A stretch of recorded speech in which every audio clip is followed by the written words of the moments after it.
बिस्मिल्लाहिर्रहमानिर्रहीम। अस्सलाम वालेकुम नाज़रीन, आप यूट्यूब चैनल देख रहे हैं। मैं इमरान खान हूँ। सबसे पहले तो ये आप अपने जहन में रखें कि पाकिस्तान का मीडिया कुछ भी करे, आलमी मीडिया एक के बाद एक, यानी कभी यूरोप के किसी मुल्क से आ जाता है, कभी बरतानिया से, कभी अमेरिका से, कभी ऑस्ट्रेलिया से, एक के बाद एक जो है वो डी चौक में होने वाले साने की कवरेज कर रहा है और सब इसके ऊपर रिपोर्ट्स जारी कर रहे हैं और पूरी दुनिया में ये बताया जा रहा है कि वहाँ हुआ क्या।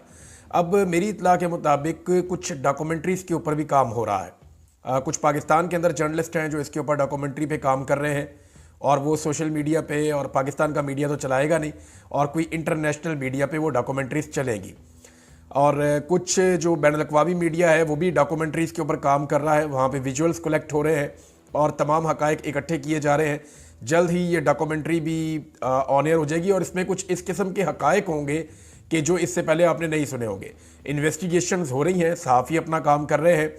हमने भी एक टीम बनाई हुई है। मैंने आपको कुछ डाटा दिया था, आपको बताया था कि सहाफ़ियों ने अपना जब डाटा इकट्ठा किया तो उनके मुताबिक उन्होंने खुद 17 लाशें देखी हैं। ये सहाफ़ियों के बकौल है और उनका ये मानना है कि लाशें इससे ज़्यादा थी, इससे ज़्यादा पाकिस्तान तहरीक-ए-इंसाफ़ का नुकसान हुआ है।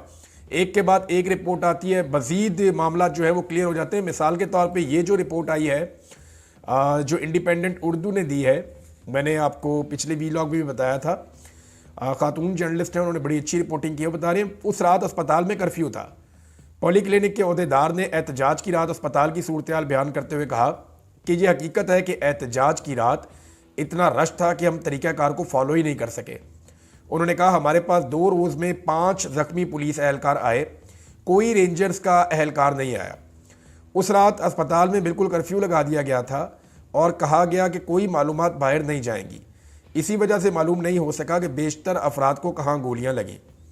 यहाँ सवाल भी ये उठता है कि अगर 10 अफराद की अमवात हुई हैं तो क्या अस्पतालों में उनके लवाकीन नहीं आए, या ये लाशें कहाँ गई, इन्हें अस्पताल से कौन लेकर गया। यही सवालात हमने पॉली क्लिनिक अस्पताल के अहदेदार से भी किया, जिस पर उन्होंने बताया कि ज़ख्मियों और लाशों को अस्पताल में पुलिस लाई थी, जिन्हें बाद में उन्हीं के हवाले कर दिया गया। अब पुलिस अगर उनके साथ तफसीलात शेयर करना चाहे तो कर सकती है। हमारे पास कोई भी फैमिली मेम्बर अपने घर के फ़र्द को अस्पताल नहीं लाया, तमाम अफराद को पुलिस अस्पताल लाई थी, क्योंकि ये सारे लोग फैमिलीज़ के साथ नहीं आए थे ना, ये तो पार्टी के साथ आए थे। तो जब इनके ऊपर अटैक किया तो लोग उस वक्त भाग रहे थे। तो अब जब जो लाशें या ज़ख्मी वहाँ अस्पताल पहुँचे हैं, चाहे वो अपनी मदद आपके तहत पहुँचे हैं, वो पुलिस ने बाद में कंट्रोल ले लिया था, ये बात ठीक है। अब नाज़रीन कुछ डॉक्यूमेंट्रीज़ के ऊपर मज़ीद काम हो रहा है जो आने वाले दिनों में आपको नज़र आएंगी। पाकिस्तान तहरीक-ए-इंसाफ़ ने एक व्हाट्सएप नंबर भी जारी कर दिया है, इसकी तफसीलात मैं आपके साथ शेयर कर देता हूँ और जिसके पास भी कोई विजुअल हो वो शेयर करे। आज कुछ लोगों ने मुझे कुछ वीडियोस और तस्वीर भिजवाई है, मैं भी इस नंबर पे भेज दूंगा, फॉरवर्ड कर दूंगा, हो सकता है वो उनके लिए नई हो। अगर आपके पास इस्लामाबाद में रियासती कत्लेआम से मुतअल्लिक जुल्म बर्बरियत का फ़ोटो या वीडियो रिकॉर्ड है, शोहदा और उनके जनाजे की वीडियो है, लापता लोगों की तफसीलात हैं, तो बराए मेहरबानी इस व्हाट्सएप नंबर पर भेज दें, मैसेज कर दें और जो मालूमात देगा उसका नाम और नंबर मुकम्मल तौर पे सीगा राज में रखा जाएगा, किसी को नहीं बताएंगे कि किसने ये दिया है। अच्छा जी, नंबर है 0044, ये बरतानिया का नंबर है और नंबर ये 0044 7827 768140। ये नंबर जो है ये व्हाट्सएप नंबर है, इसके ऊपर कोई फ़ोन शोन नहीं आप कर सकते, आप सिर्फ फुटेज और वीडियोज़ इसके ऊपर डाल सकते हैं, आप भिजवाएँ और पाकिस्तान तहरीक-ए-इंसाफ़ उनको जमा करेगी। आने वाले दिनों में जो डॉक्यूमेंट्रीज बन रही हैं ये उसका हिस्सा बन जाएगा। तो नाज़रीन ये सूरत हाल है। उधर वज़ीर इत्तलात जो है वो एक के बाद एक अजीबोगरीब शर्त रख देते हैं, यानी रोज़ाना पाकिस्तान का वज़ीर इत्तलात एक नई डिमांड करता है और अगले दिन बजाय शर्मिंदा होने के वो मज़ीद ज़िल्लत समेटने के लिए एक नई डिमांड कर देता है। मिसाल के तौर पर पहले उसने कहा गोली चली नहीं, ये इतना बड़ा क्लेम कर दिया, लेकिन फिर कहा कि साबित करके दिखाएं। फिर लोगों ने इतनी वीडियोस लगाई कि हर तरफ गोली चल रही है, हर तरफ गोली चलने की आवाज़ आ रही है। सहाफ़ियों ने गवाहियाँ दे दी, उन सहाफ़ियों ने गवाहियाँ दे दी जिन्हें वज़ीर इत्तलात कह ही नहीं सकता कि ये गलत बात कर रहे हैं। फिर वज़ीर इत्तलात ने कहा कि किसी को गोली लगी नहीं, उसके बाद एक वीडियो उसने कहा दिखा दें, फिर एक के बाद एक वीडियो आई और अब तक सैकड़ों वीडियो आ चुकी हैं कि लोगों को बुलेट इंजरीज है। अस्पतालों का रिकॉर्ड आ चुका है कि लोगों को बुलेट इंजरीज है। वज़ीर इत्तलात शर्मिंदा होने के बाद एक और चैलेंज देता है कि कोई एक लाश दिखा दें। फिर एक नहीं बल्कि 12 लाशें पाकिस्तान तहरीक-ए-इंसाफ़ ने अब तक दिखा दी हैं कि ये 12 लोग शहीद हुए हैं साने डी चौक में। लेकिन फिर शर्मिंदा होने के बजाय कहा कि ये लोग तो कहीं और मारे गए हैं, ये तो लाशों के ऊपर झंडे डाल रहे हैं पीटीआई के।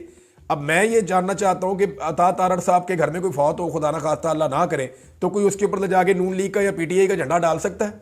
नहीं डाल सकता। कोई भी अपने घर में मरने वाले के जिस्म के ऊपर झंडा नहीं डालने देता। ये कोई लाश की तौहीन नहीं करने देता। ये वही लोग हैं जो पीटीआई के एहतजाज के अंदर, और उनकी तस्वीरें हैं बाकायदा। ये जितने लोग वहां पे शहीद हुए हैं उनके मोबाइलों के अंदर, उनके दोस्तों के मोबाइलों के अंदर जो लोग उनके साथ गए थे उनकी तस्वीरें, वो पहले वहां पे सेल्फियां बना रहे थे, तस्वीरें बना रहे थे, और बाद में उनकी डेड बॉडी पड़ी हुई थी। अब ये लोग, ये तो साबित हुआ कि ये सारे लोग धरने के लिए गए थे। बाद में इनका इंतकाल कैसे हुआ? उसी बीच में हुआ ना, और तारीख भी वही है इनके इंतकाल होने की। अच्छा, अब ये कहते हैं जी कोई एक स्नाइपर दिखा दे। वो पहले जो है वो लोगों ने पकड़ा भी था एक स्नाइपर को, और वो गन भी लेके आए थे लोग, वो भी दिखाई थी। बल्कि एक वीडियो बन रही थी कि वहां पे स्नाइपर बैठा हुआ और वो वीडियो बना रहे थे जहां से गोली चलती थी, लोग दिखा रहे थे। लेकिन अब वो ये कह रहे हैं कि गोली चलती हुई दिखाएं। ये नहीं, कोई हॉलीवुड की फिल्म बन रही थी। वजीर इत्तलात का दिमाग काम नहीं करता। कोई हॉलीवुड की फिल्म बन रही थी कि वहां पे एक एक चीज को फिल्माया जाएगा, एक एक सीक्वेंस पूरा दिखाया जाएगा, बल्कि गोली आते हुए भी दिखाएंगे। कल को ये कहेगा जी गोली ट्रेवल करती हुई दिखाएं, कि ये वाली गोली जो वहां से चली है वो ट्रेवल करती हुई आई है, वो इस आदमी के जिस्म के अंदर पैवस्त कर गई है। तो ये तो इस तरह की शराइत रखेगा, इनसेन है, ये पागलपन है। वो जो आदमी कंटेनर के ऊपर नमाज पढ़ रहा था उसके ऊपर क्लेम कर दिया जनाब कि वो बंदा जो है वो टिकटॉक बना रहा था, नमाज नहीं पढ़ रहा था। यार हद हो गई। वैसे भाई वो नमाज पढ़ रहा था, उसके हाथ में तो कोई मोबाइल भी नहीं था, वो तो दुआ कर रहा था, और दूसरा कोई बंदा उसके पास था ही नहीं जो उसका टिकटॉक बना रहा हो। बाकी लोग तो 35 फुट नीचे खड़े हुए थे, और अगर कोई टिकटॉक है तो उसका अकाउंट ला के सामने रखें, आप दिखाएं कि जनाब ये उसने टिकटॉक बनाया, तो उसको उठा के ऊपर से नीचे फेंक दिया। ये जस्टिफाइड तो नहीं है, आप जस्टिफाई तो नहीं कर सकते इसको। वो नमाज पढ़ रहा था और उस बंदे का कोई इस तरह का रिकॉर्ड भी नहीं है। सब कहते हैं वो 5 वक्त नमाज पढ़ता था, और उसे वहां पे ऊपर गया, उसको मौका मिला, वहां आंसू गैस ही थी नीचे बहुत ज्यादा, उसने ऊपर नमाज पढ़ना शुरू कर दी, वहां से उसको नीचे फेंक दिया। इंतजार भी किया जा सकता था। अब वो बंदा गायब किया हुआ है, और उसके घर वाले जो है वो भी दबाव में लिए जा रहे हैं।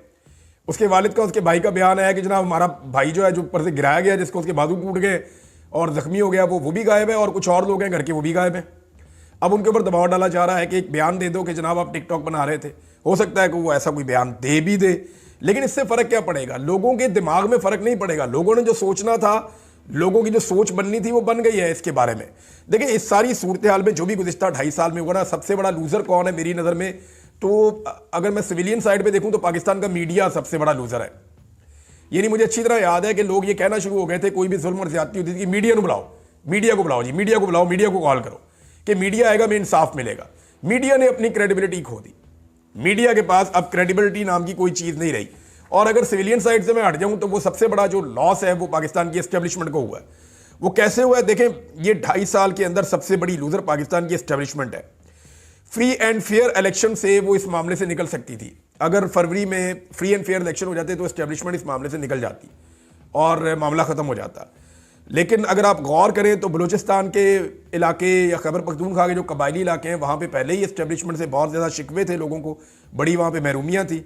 और अब जो शहरी सिंध का इलाका है या पूरा का पूरा पंजाब है या खैबर पख्तूनख्वा के जो मुस्तहकम इलाके हैं वहाँ पे भी एस्टेब्लिशमेंट के खिलाफ लोगों में बहुत सारे जज्बात पैदा हो गए। जाएँ जाके सर्वे करके देख लें, मैं ज़ुबानी बात नहीं कर रहा।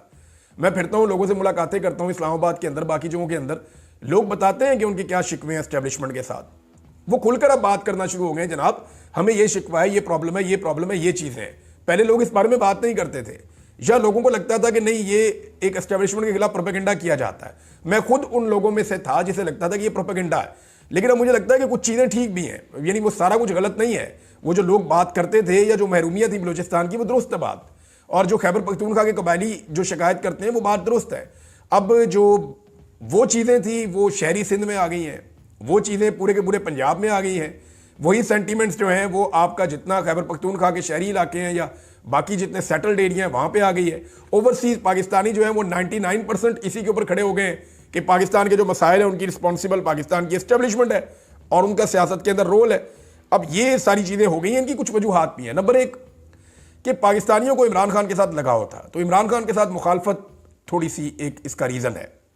दूसरा ये है कि जिन लोगों को पाकिस्तानी समझते थे कि ये पाकिस्तान के इन हालात के लिए जिम्मेदार हैं, एस्टेब्लिशमेंट ने उनकी सहूलतकारी की। तीसरा ये है कि जो जुल्म और बर्बरियत और फस्तायत हुई है गुज़िश्ता 2.5-3 साल में, उससे लोग बहुत ज़्यादा मुतनफ़र हुए हैं। और चौथा ये है कि इन सारी चीज़ों को करने के बावजूद पाकिस्तान के हालात ठीक नहीं हो सके।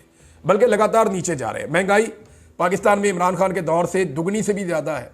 यानी अभी जब मैं आपसे बात कर रहा हूँ तो रात को दोबारा पेट्रोलियम मसनूआत की कीमतें बढ़ गई हैं। आलमी मंडी में दुनिया में कम हो रही हैं पेट्रोलियम मसनूआत की कीमतें, पाकिस्तान में बढ़ रही हैं। ये एक अजीब फार्मूला हमारे मुल्क में लगा हुआ है।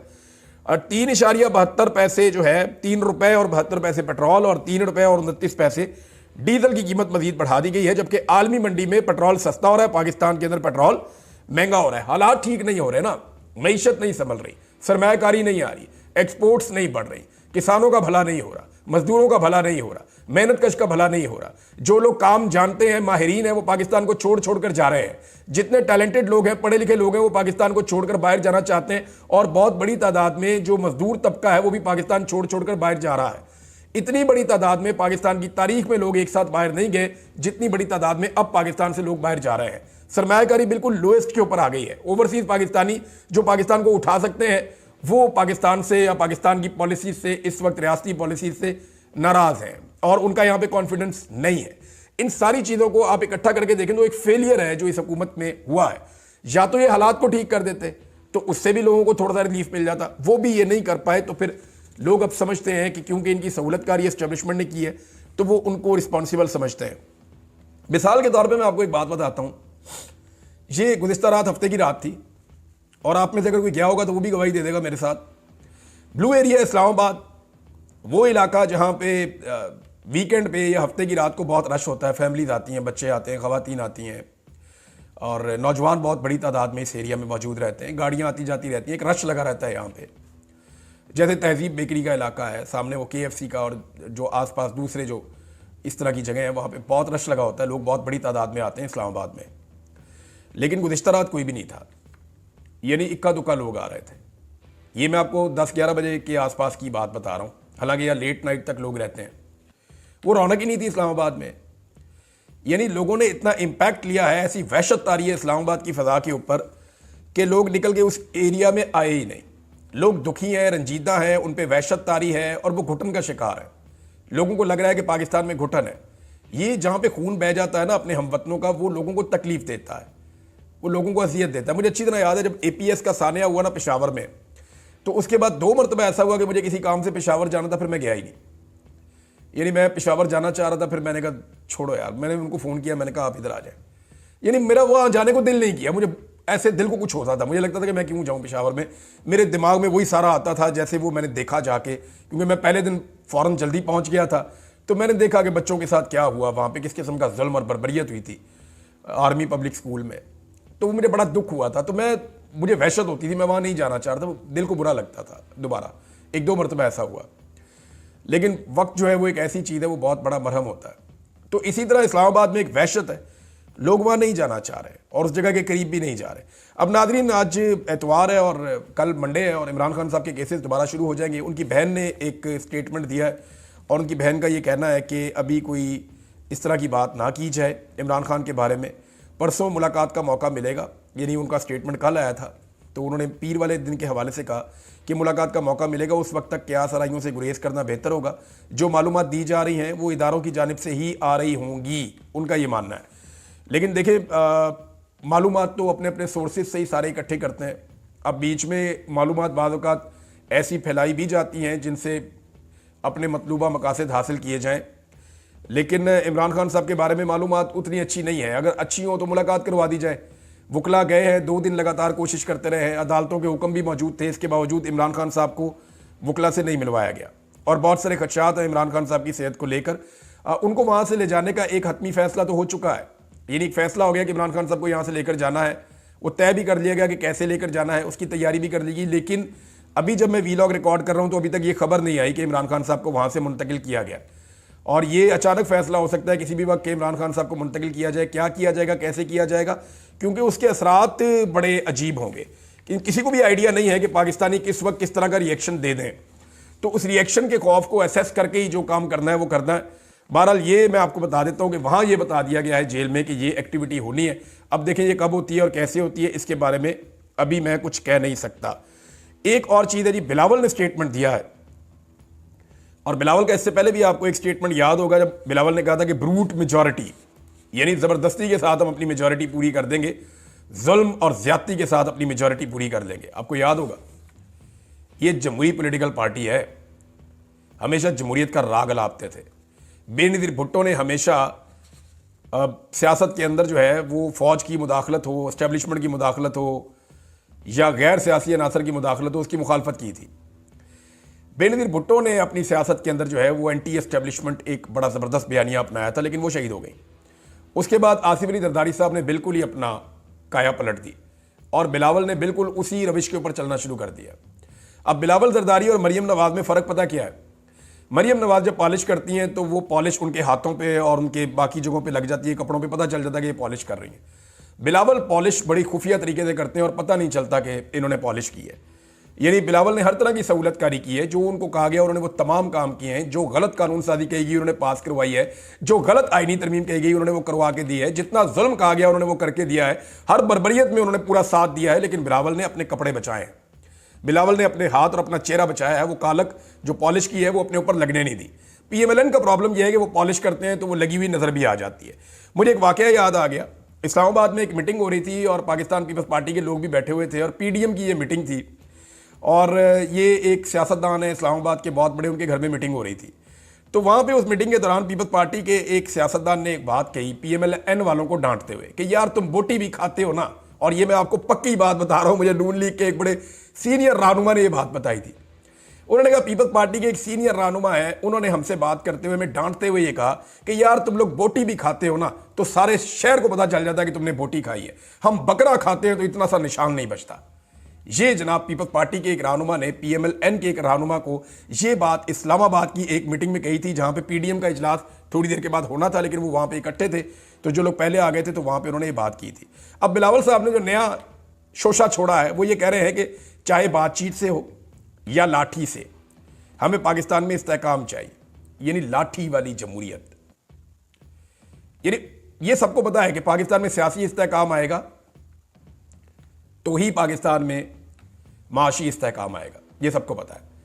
लेकिन सियासी इस्तेहकाम क्या लाठी के साथ कभी आया? मुमकिन नहीं है। देखें, ज़ियाउल हक ने लाठी के साथ इस्तेहकाम लाया था, लेकिन उस वक्त अमेरिका की अफगानिस्तान में लड़ाई शुरू हो गई थी, सोवियत यूनियन वाली, और रूस को तोड़ने के लिए पाकिस्तान में धड़ाधड़ डॉलर्स आ रहे थे, तो पाकिस्तान का गुजारा हो गया। अभी तो अगर हमारे पड़ोस में अगर ईरान के साथ लड़ाई हो जाती है, इसराइल की और अमेरिका की, और आप अड्डे दे देते हैं और आप सहूलतकार बन जाते हैं, सारी फौजों को आप अफगानिस्तान या पाकिस्तान में बलूचिस्तान में इधर उतार देते हैं और आप कहते हैं कि जाके लड़े, हमें पैसे दीजिए, तो फिर तो चलो सिचुएशन बन जाएगी कि आपको इतने सारे डॉलर आ गए। या पाकिस्तान में कोई बहुत बड़े बड़े पेट्रोल के कुएं निकल आते हैं तो आपके जी ठीक है हमें पैसा मिल गया, या कोई आपकी लॉटरी निकल आती है पाकिस्तान की तो आप कहें। अदरवाइज देखें, ये कैसे हो सकता है कि आप लाठी के साथ इस्तेहकाम लेकर आए? लाठी से सियासी इस्तेहकाम नहीं आता होता। लाठी से आप वक्ती तौर पे लोगों को दबाते हैं, लेकिन वो सियासी इस्तेहकाम नहीं होता। लिहाजा उसके नतीजे में कभी भी माशी इस्तेहकाम नहीं आता। ये बुनियादी छोटी सी चीज़ है जिसकी अभी तक बिलावल को समझ नहीं आई। वहाँ गोलियां चल गई हैं तो क्या इससे इस्तेहकाम आ जाएगा? कभी भी नहीं आएगा। लोगों के दिलों में नफरत पैदा होगी, लोग और ज़्यादा मायूस होंगे, लोग और ज़्यादा अपनी इन्वेस्टमेंट को कम करेंगे और पाकिस्तान के सिस्टम के ऊपर से लोगों का एतबार उठता चला जाएगा। अब बिलावल का स्टेटमेंट है कि PTI को जगह देने के लिए पीपल्स पार्टी को माजी में तोड़ा गया। तो मैं बिलावल को यह बात बता देता हूं कि पीपल्स पार्टी को बिलावल के वालिद जरदारी साहब से ज़्यादा नुकसान कभी किसी ने नहीं पहुंचाया।